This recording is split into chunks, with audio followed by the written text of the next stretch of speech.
मैं अरविंद केजरीवाल जी को आमंत्रित करता हूं।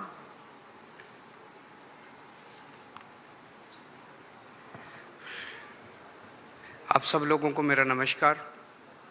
सबसे पहले मैं महाविकास आघाड़ी के ठाकरे साहब, पवार साहब और महाराष्ट्र कांग्रेस के नेताओं को बहुत बहुत बधाई और शुक्रिया अदा करना चाहता हूँ इतनी शानदार 2 दिन की मीटिंग ऑर्गेनाइज करने के लिए। ये जो इंडिया अलायंस है, ये अलायंस कुछ चंद 26, 27, 28 केवल पार्टियों का अलायंस नहीं है। ये इंडिया अलायंस इस देश के 140 करोड़ लोगों का अलायंस है और ये लोग एक साथ आए हैं। देश के लोग इकट्ठे हो रहे हैं और बहुत बड़ी संख्या में लोग इकट्ठे हो रहे हैं और देश के लोग इकट्ठे हो रहे हैं 21वीं सदी के भारत का निर्माण करने के लिए।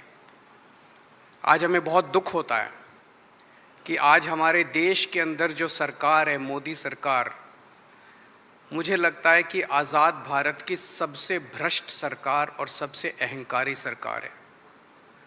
एक भारतीय होने के नाते मुझे बेहद दुख होता है। पिछले 3-4 दिन से हम पढ़ रहे हैं कि विदेशों के अखबारों के फ्रंट पेज के ऊपर खबरें छप रही हैं कि हमारी भारत सरकार एक आदमी के लिए काम कर रही है। वो एक आदमी भारत से पैसे निकाल के बाहर विदेश में ले जा रहा है और भारत सरकार, मोदी सरकार, देश के प्रधानमंत्री उनकी मदद कर रहे हैं। बहुत दुख होता है एक भारतीय होने के नाते। विदेशों में तो खबरें छपनी चाहिए कि भारत में ये अच्छा हो गया, भारत में वो, तब देश का नाम आगे बढ़ेगा। देश का नाम ऐसे थोड़ी आगे बढ़ेगा कि पूरी भारत सरकार एक आदमी के काम करने के लिए लगी हुई है। आज हमारे भारत का युवा रोज़गार ढूंढ रहा है, पढ़ लिख के BA करके, BCom करके, BSc करके रोज़गार ढूंढ रहा है। उसके पास रोज़गार नहीं है और वो जब सरकार के पास जाता है तो पता चलता है कि सारी सरकार एक ही आदमी के लिए काम कर रही है। सारी सरकार भ्रष्टाचार में डूबी हुई है।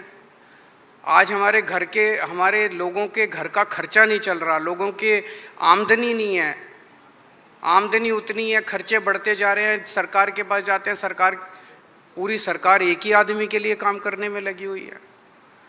इससे ज़्यादा अहंकारी सरकार आज तक कभी नहीं हुई और ये लोग अपने आप को भगवान से भी बड़ा समझने लग गए हैं और जब कोई आदमी अपने आप को भगवान से बड़ा समझने लगता है तो फिर उसका पतन भी जल्दी होता है।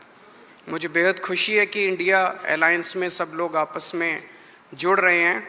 एक चीज़ मैं देख रहा हूँ, बहुत बड़ी बड़ी ताकतें, अब सबको लगने लगा है कि ये इंडिया अलायंस मोदी सरकार के आने वाले समय में मोदी सरकार के पतन का कारण बनने वाला है।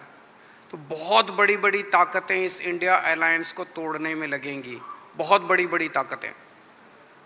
पिछले कुछ दिनों से मैं देख रहा हूँ जबरदस्ती क्या दिखाया जाएगा, इसकी उसके से लड़ाई हो गई, उसकी उससे लड़ाई हो गई, जबरदस्ती दिखाने की कोशिश की जाएगी, जबरदस्ती दिखाने की कोशिश की जाए। मैं पिछली 3 मीटिंग अटेंड कर चुका। मैं आपको पूरी जिम्मेदारी के साथ कह सकता हूँ, जितनी अच्छे से और जितने प्यार और मोहब्बत से सारी मीटिंग्स हुई हैं, किसी के साथ लड़ाई नहीं है।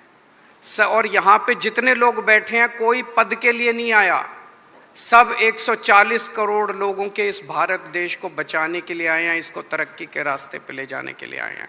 कोई यहाँ पे पद के लिए नहीं आया है। मुझे बेहद खुशी है। 2 दिन की हमारी मीटिंग बहुत अच्छी रही और सबने आगे बढ़ के आज मीटिंग में जिम्मेदारियां ली हैं। किसी ने सीट शेयरिंग करवाने की जिम्मेदारी ली है, किसी ने मीडिया की जिम्मेदारी ली है, किसी ने सोशल मीडिया की जिम्मेदारी ली है, किसी ने कैंपेन डिज़ाइन करने की जिम्मेदारी ली है। मुझे पूरी उम्मीद है कि आने वाले समय के अंदर पूरा भारत इकट्ठा होगा और इस अहंकारी, भ्रष्टाचारी, तानाशाही सरकार का पतन का कारण बनेगा। बहुत बहुत शुक्रिया।